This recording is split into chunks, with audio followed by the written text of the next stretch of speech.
Welcome, everybody, to Inside the Booth. How's everybody doing today? What's up? What's going on, everybody? Hello there. Don't forget to vanquish the like button, ding the bell, make sure you're notified for the next live show, and subscribe, share, and tell your friends about us. Yeah, tell them. That's right. Don't forget to visit us on InsideTheBoothTV.com and go to our shop page. Pick up some gifts. We got gifts for you, your wife, your son, your daughter, everybody. That's right, Phil. In the family. Grandma, Grandpa. That's right. Grandma and Grandpa. So, yeah. That's right. When your powers combine, you are inside the booth. Yes! Right. Yes. There's a t-shirt. That is a t-shirt. Write it down, man, real quick. I did. That's right. Watching them swellies on the toilet. That is the best way to watch us. You must be hiding out from your family. We will get 3 minutes apiece for each round. We have 3 rounds. And the rounds are, ready? I gotta pull up my notes. Hold on. Round 1, actor. Round 2, music score. And round 3, is it relatable? So, just so everybody knows, this whole Spider-Man Rumble is based on every Spider-Man movie that was made, including Into the Spider-Verse. So my favorite Spider-Man has to be Tobey Maguire because I've seen like the 1990 show kind of, like a little bit, and then there was like a Neil Patrick Harris Spider-Man movie that was like badly CGI'd, and Spider-Man and His Amazing Friends before, but those really didn't like really capture me into Spider-Man like Tobey Maguire's version did. Okay. And like when I saw the live-action Spider-Man movie in like 2002 or whatever year it came out, that was the first time I really got into the whole Spider-Man movie. It's kind of odd because all 3 of them are quite good. But I have to go with James Garfield just because later on I can sort of relate to certain things that happen in there. Wait, what's his name? But Andrew Garfield. Andrew Garfield. What I say, James? Yes. I said James. Andrew Garfield. I don't know why I just James. I mean, if I had to choose the worst one, just because of the newer one, I would say. But they did a fine job in their own right. So I don't really have a favorite. That sucks. I know. You just ruined it. Oh, why? I know. Okay, so If you had to choose one, if you had to choose everybody's probably gonna hate me, except for I think it might be JP and the Josh Putney. So is that Tobey Maguire is my least favorite. Always has been. So you went with the worst first. Okay. Yeah, I'm going with it's easiest because I can pinpoint that much faster. All 3 of them are very different feels in each movie. Yes. And they all have, I mean, like I watched the first Spider-Man with Tobey Maguire today and I enjoyed it. I just don't like him as Peter Parker. I thought that 10 years ago. I think that today. So I do enjoy Tom Holland as Spider-Man because I do like that he's a little bit funnier. It's not quite as dark necessarily, although No Way Home had its darkness to it, but it had that, it's a Marvel film. It's a current Marvel film. It's got that Avengers funny flair to it. Shamik Moore, Jake Johnson, Nicolas Cage, and Haley Steinfeld. Those were the best Spider-Man and woman actors that I would think of. Nicolas Cage was a Spider-Man? He was. Into the Spider-Verse. He was like the detective Those Spider-Man. I'll do Nicolas Cage. That was wonderful. I love it. I'll have to go watch that. I never would have thought of Nicolas Cage as Spider-Man. He's the black and white Spider-Man. Did you know he was supposed to play Superman too? But that didn't work out for him? Yeah, he was going to. But yeah. I love that for his face. He would have made a horrible Superman.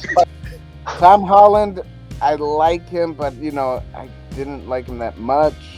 Andrew Garfield, I didn't like his Peter Parker that much. His Spider-Man was okay. And then you had Tobey Maguire. He just looked like an old man in all his movies. But he hasn't aged. I'm gonna follow Tabitha's pursuit and say the worst. The worst is Andrew Garfield as Spider-Man. He acted way too cool, in my opinion. He wasn't like a nerd. He wasn't a nerd at all. He had no nerd feel to him. Mm-hmm. I was entertained by his movies, but I was not convinced he was Spider-Man. So I almost felt like he was Deadpool, quite honestly, most of the time when he was Spider-Man. The best Spider-Man, in my opinion, is Tom Holland. I like Tom's acting as Spider-Man and Peter Parker. Mm-hmm. I think he did well. And yes, he was very close to the age of the actual comic book Spider-Man. So he was close. To me, it felt great. I just personally didn't relate very well, which we'll get to it later. But I didn't really care for most of his storylines in the MCU. Okay, so... time's up. I'm going to throw you off. Sorry, Phil. Carry on. So for nostalgia case, I gotta say Tobey Maguire. Only because he's the first Spider-Man movie I've seen in live action, and he's the Spider-Man that got me into the Spider-Verse, hence my shirt. And but in terms of like individual characters, in terms of the villains, the Amazing Spider-Man, because I did really enjoy the Green Goblin theme song, the Amazing Spider-Man theme song, and Electro's theme song. The Lizards was kind of forgettable for me, but that's besides the point. So for me, it's kind of a tie between the Amazing Spider-Man and Tobey Maguire, because I have no idea who's the conductor for like most of these movies except for Hans Zimmer. Yeah, Zimmer, who did the original Spider-Man movies. Some are saying by the way, the word we're looking for here is composer. There you go. Composer. There you go. Composer. In my opinion, is the animation one. Every song of that is very beautifully done, and pretty much all the scenes that I remember of it. And then a close second would be the Andrew Garfield one. I like there was a scene where he was skateboarding. That whole sequence was awesome. I can watch that scene over and over and over again with the music that was playing, and you just got the feel of like his personality in that scene. So I thought that was well done.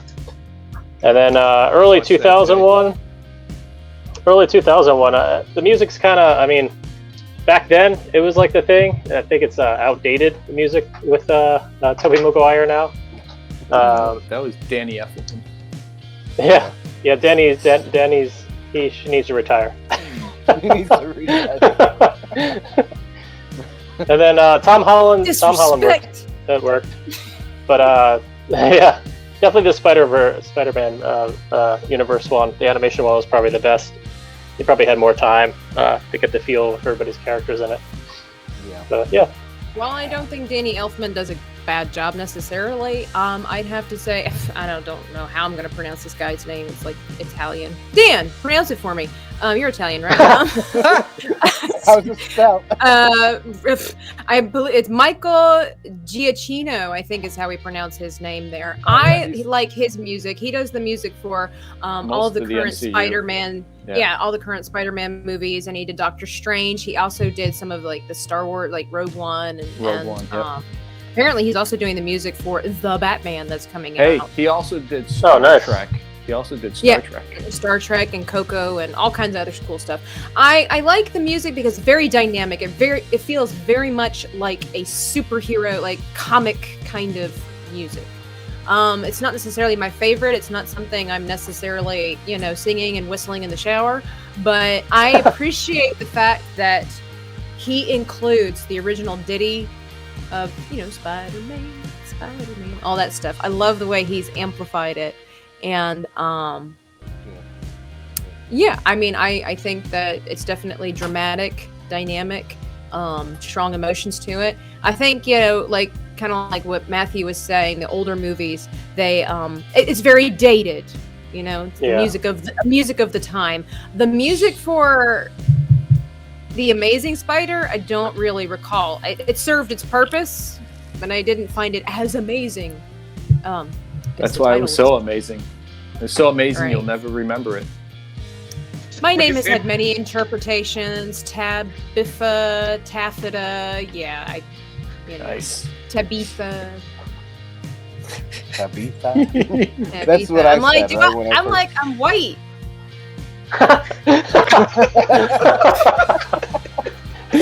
There's a T-shirt for you, tell. Tabitha. I couldn't tell. I'm white. Yeah. I agree with Matthew. I haven't seen Into the Spider-Verse. It's not Yeah, fair. I know. You got Music is really good. Great.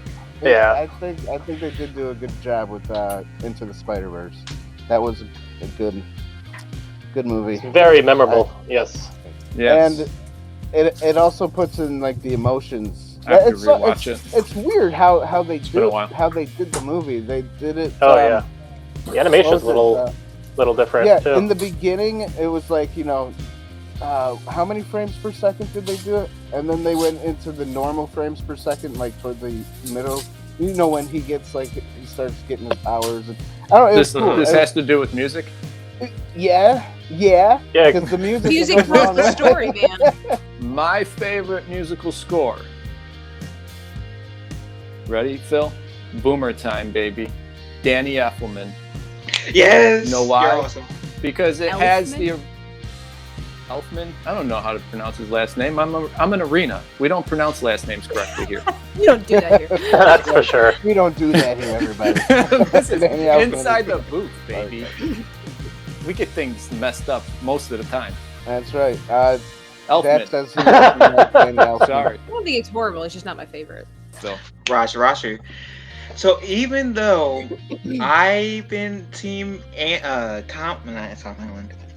Tobey Maguire this entire stream, I gotta say that Tom Holland is the most relatable Spider-Man. Surprisingly, because Okay.